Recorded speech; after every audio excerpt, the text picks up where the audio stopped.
नमस्कार दोस्तों, आप देख रहे हैं न्यूज 17। जानलेवा कोरोना वायरस का प्रकोप इस समय लगभग पूरी दुनिया झेल रही है। ऐसे में सभी देश अपने अपने स्तर पर इस वायरस को खत्म करने के लिए वैक्सीन बनाने में जुटे हैं। हाल ही में इस वायरस की मार झेल रहे चीन ने दावा किया है कि उसने कोरोना वायरस की एक वैक्सीन का बंदरों पर सफलतापूर्वक परीक्षण कर लिया है। चीन के रिसर्चर्स ने कोरोना वायरस की इनएक्टिव वैक्सीन को रेहेसस मकाक्स नाम के बंदर पर टेस्ट किया है। इन्हें 3 हफ्ते पहले इन्फेक्ट किया गया था। पेइचिंग के सिनोवैक बायोटेक ने यह कोविड-19 वैक्सीन तैयार की है। इसके अलावा चीन में 3 और प्रोजेक्ट क्लिनिकल ट्रायल के चरण पर पहुंच चुके हैं। एक रिपोर्ट के मुताबिक जानवरों पर यह पहला ट्रायल है। चीन ने घोषणा की है कि उसकी संभावित वैक्सीन बंदरों और कुछ दूसरे जानवरों पर कारगर और सुरक्षित साबित हुई है। चीन का कहना है कि यह दुनिया में कोरोना वायरस की वैक्सीन का जानवरों पर हुआ पहला ट्रायल है।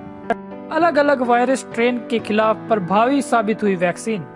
इस वैक्सीन को आधिकारिक तौर पर पाइकोवैक का नाम दिया गया है। इसे बीजिंग स्थित सिनोवैक बायोटेक ने तैयार किया है।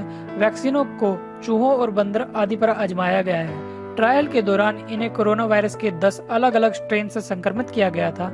साइंटिफिक रिपोर्ट के मुताबिक वैक्सीन की डोज के बाद इनमें एंटीबॉडीज का निर्माण हुआ और वायरस का इन पर कोई असर नहीं हुआ। बंदरों में दिखा वैक्सीन का असर। इससे पहले चूहों पर टेस्ट किया गया है। साइंस जर्नल के मुताबिक रिसर्चर्स ने बताया है कि रेहेसस मकाक्स इंसानों से जेनेटिक स्तर पर काफी समान होते हैं, इसलिए माना जाता है कि अगर इन पर दवा काम करती है तो इंसानों पर भी कर सकती है। इन बंदरों को 3 हफ्ते पहले वैक्सीन देने के बाद वायरस से इन्फेक्ट किया गया था। रिजल्ट में पाया गया कि जिन बंदरों को वैक्सीन दी गई थी उनके फेफड़ों से वायरस खत्म हो गया, जबकि जिन्हें वैक्सीन नहीं दी गई थी उनमें निमोनिया देखा गया। रिपोर्ट में बताया गया कि वैक्सीन देने के 3 सप्ताह बाद तक भी चूहों पर कोरोना वायरस का कोई असर नहीं हुआ।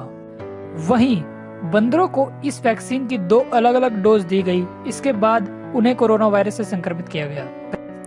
ट्रायल में पता चला कि वैक्सीन की मदद से बंदर भी संक्रमण से लड़ पाए और उन पर वायरस अपना असर नहीं दिखा पाया। आगे वैज्ञानिक अब ह्यूमन ट्रायल की तरफ बढ़ेंगे। ऐसे काम करती है यह पाइकोवैक वैक्सीन। इस काम के लिए रिसर्चर्स ने इटली, चीन, स्विट्जरलैंड, यूनाइटेड किंगडम और स्पेन के संक्रमित मरीजों से कोरोना वायरस के अलग अलग स्ट्रेन लिए। इसके बाद इनमें से एक स्ट्रेन को इनएक्टिवेटेड वैक्सीन कैंडिडेट में बदला गया, जो इंसानी शरीर के इम्यून सिस्टम को ऐसी एंटीबॉडीज बनाने के लिए तैयार कर दे जो एक्टिव वायरस को पहचान कर उसे बेअसर कर सके। वैक्सीन के जरिए हमारे इम्यून सिस्टम में कुछ मॉलिक्यूल भेजे जाते हैं जिन्हें वायरस के एंटीजेंस भी कहा जाता है। आमतौर पर ये एंटीजेंस कमजोर या निष्क्रिय वायरस होते हैं ताकि हमें बीमार ना कर सके।